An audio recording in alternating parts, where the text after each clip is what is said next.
মহাপাপড়ে বাহন চালকেরা, কেননা পেট্রোল ডিজেলের দাম ফের বৃদ্ধি। এভাবে ঘন ঘন বৃদ্ধি হওয়ায় সমস্যায় পড়ে গেছেন অনেকেই।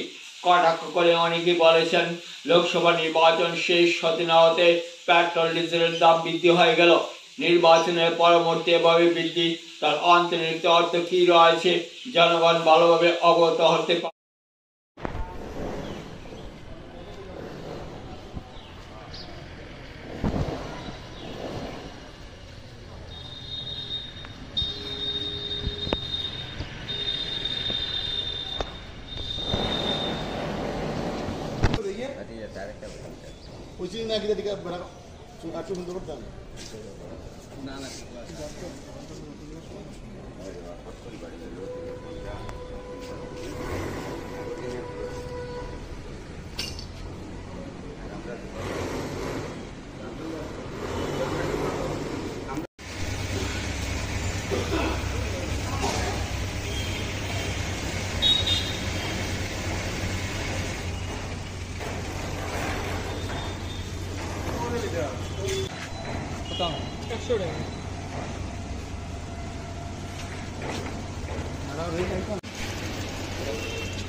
নির্বাচন মাত্র শেষ হয়েছে।